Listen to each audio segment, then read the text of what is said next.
Pour ce 8e épisode de la saison, Top Chef se délocalise au Crillon le temps d'une soirée. Mais comment tourner alors que le palace parisien était ouvert et accueillait des clients? Télé Loisirs a posé la question à la production. Top Chef sort le grand jeu ce mercredi 19 avril. Le concours culinaire de M6 change de décor pour s'installer, le temps de ce 8e épisode, dans le cadre feutré du Crillon. Les candidats devront y faire face aux demandes les plus fréquentes des clients d'un palace, qu'il s'agisse du petit déjeuner, du déjeuner au restaurant gastronomique ou de l'encas que l'on veut dévorer en cas de fringale nocturne. Bref, vous allez encore en prendre plein les yeux. Mais au fait, comment tourner un tel épisode alors que l'établissement est fréquenté par des clients du monde entier qui n'aspirent qu'à une chose, de la tranquillité? Top Chef, combien de personnes sont présentes sur les tournages en extérieur? En règle générale, lors des tournages à l'extérieur du plateau, 80 personnes sont mobilisées, pose Dembélé Romuald de Gravelot, directeur des programmes de Studio 89, la société de production qui produit Top Chef. Quand on annonce aux établissements où l'on n'a jamais tourné qu'on sera 80, au début, ça peut faire peur, poursuit-il. Si Top Chef n'avait jamais posé ses valises dans le célèbre palace parisien jusque-là, il n'a pas été compliqué de convaincre l'établissement d'accueillir le concours culinaire. Ça s'est fait quasiment instantanément. En 14 ans d'existence, on a la chance d'avoir eu des rapports privilégiés avec à peu près tous les palaces de France et de Navarre.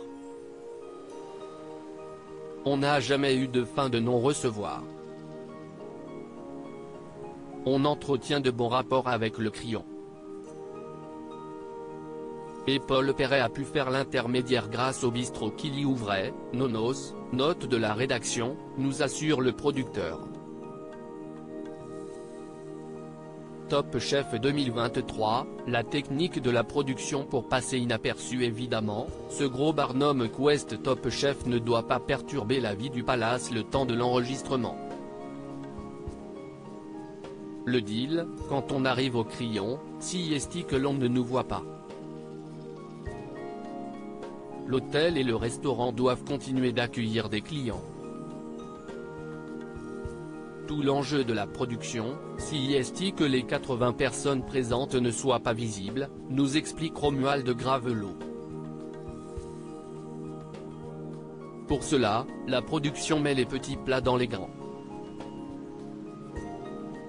Les équipes travaillent en roulement. Il y a d'abord les premières équipes techniques de régie qui arrivent la veille au soir pour faire des câblages nécessaires au retour vidéo.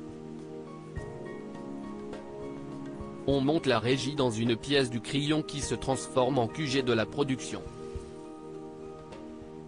Tout ceci de manière discrète afin de garder l'établissement dans son écrin. Le lendemain matin, les premières équipes de régie cuisine arrivent, installent les cuisines, le garde-manger. Puis si est autour des techniciens du tournage, détaille le producteur. Une fois le tournage terminé, les équipes démontent tout dans la foulée. Enfin, pour ne pas attirer l'œil des clients, la production a trouvé un drôle de subterfuge, tout le monde est habillé en noir pour rester discret, nous glisse Romuald de Gravelot. Cela s'appelle l'art du camouflage. À lire aussi Top Chef 2023, marqueur, mettre en cellule. Que signifient ces termes que vous entendez dans l'émission?